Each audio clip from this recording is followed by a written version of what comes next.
12. La construction d'un monde durable.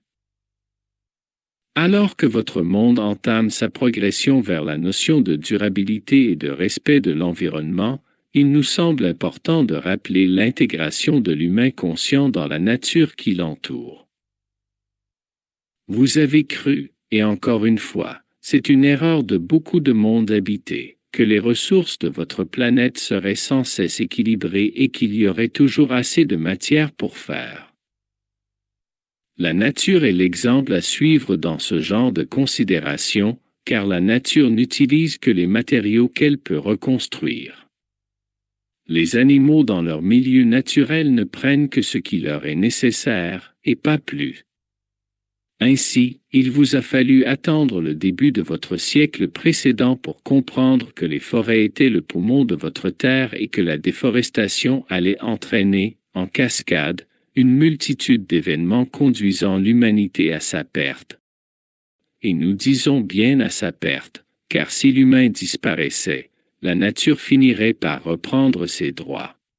Votre terre a subi de nombreux cataclysmes dans son histoire.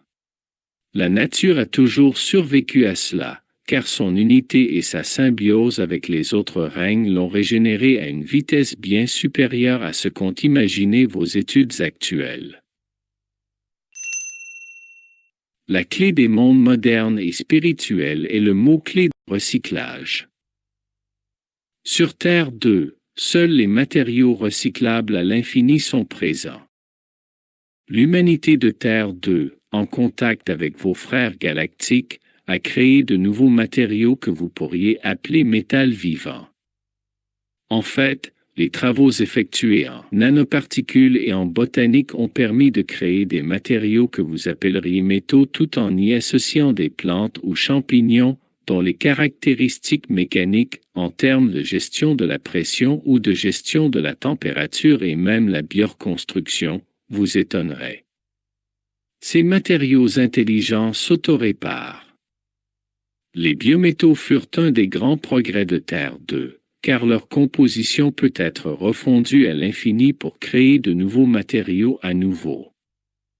L'énergie libre et l'énergie solaire, dont nous reparlerons, alimentent les usines de construction de ces matériaux qui sont fabriqués par des robots.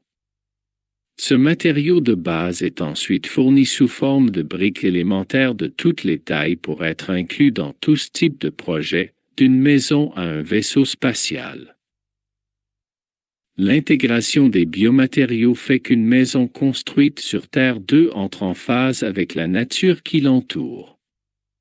Ainsi, le toit se recouvre et s'isole avec un lichen et les murs se recouvrent d'une couche d'un champignon de bois très résistant avec le temps. Les maisons de Terre 2 sont multiples. Elles sont construites sur les modèles correspondant aux endroits et énergies du lieu où habitent les consciences. Souvenez-vous, le transport est coûteux sur Terre 2, alors l'humanité a appris à utiliser et recycler chaque matériau local pour, avec les biométaux, construire ses habitations. Les contrées en forêt ont des habitations assez tournées vers le bois, et vous pourriez penser à des habitations elfiques. Les contrées montagneuses construisent des cités entières dans la montagne.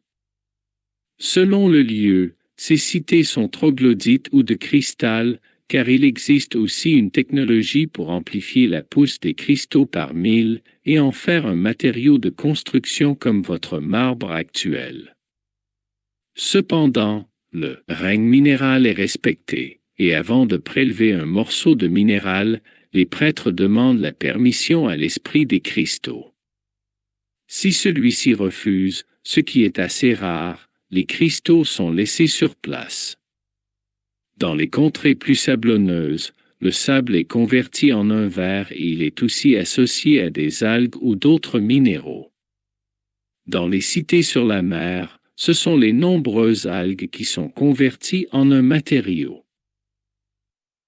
Vous l'aurez compris, les biométaux servent principalement de charpente et de structure, et les autres matériaux locaux servent au restant de l'habitation, tout en faisant attention de n'utiliser que des matériaux qui seront reproductibles à l'identique, sans prendre de ressources supplémentaires au cycle naturel de la Terre.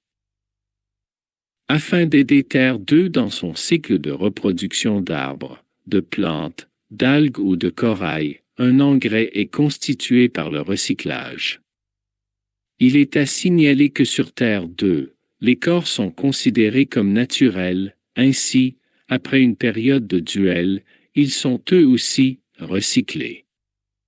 Vous trouvez peut-être cela terrible, mais ici, tout le monde sait que le corps est un véhicule qui ne vaut pas moins ou plus que vos voitures actuelles. Les constructions de Terre 2 sont de toutes les tailles, de la simple maison à l'immeuble d'appartement ou de bureau. C'est donc ici assez proche en termes de concept que vos concepts actuels. À part les étudiants qui ont droit à un appartement, la plupart des habitants vivent dans des maisons individuelles, mais en communauté, soit familiale, soit par choix amical. Ainsi, il existe souvent de grandes maisons avec des parties privatives et des parties communes dans la même maison ou dans le même groupe de maisons, avec une piscine commune, des terrains communs ou des garages communs.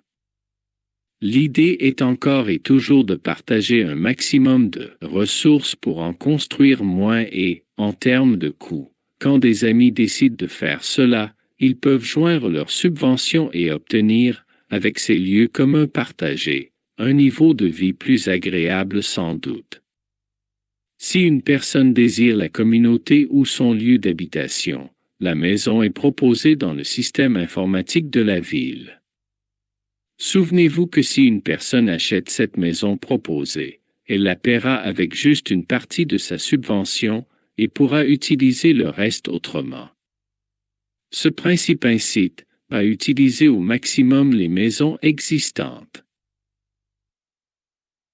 Pour celui qui part, il reçoit le prix de revente de sa maison, qui sera donc la subvention de départ, mais jamais moins, et devra compléter de ses propres moyens le coût de sa nouvelle habitation. Cela incite à rester sur place. Mais généralement, dans chaque nouvelle ville, il existe des mécènes qui utilisent leur surplus pour l'offrir à l'installation de nouveaux arrivants. Cela est bien plus naturel que vous le pensez. Dans un système n'incitant pas à la richesse égotique, le partage devient vraiment naturel, et celui qui a donné avec plaisir.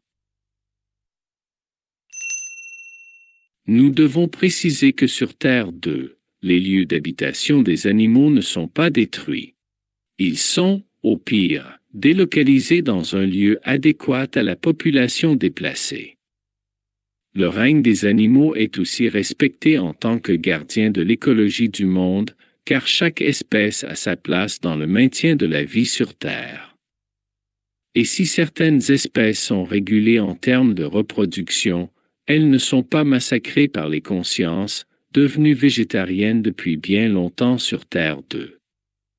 Ainsi, il n'est pas rare de voir des animaux que vous appelez sauvages s'installer autour ou très proches des maisons sans qu'aucune attaque n'ait lieu, car les animaux savent s'autoréguler et les êtres doués de communication animale participent à cela. Les plastiques ont été interdits de Terre 2, car ils utilisaient une ressource, le pétrole, non renouvelable. De nombreux types de biomatériaux ont compensé cela, car une sorte de pétrole est extrait des algues, et ce pétrole marin permet de créer des matériaux biocompatibles ayant en grande partie les caractéristiques des plastiques de l'ancienne Terre. La Terre elle-même est un matériau de très haute qualité utilisé comme isolant ou structure pour les murs de beaucoup d'habitations.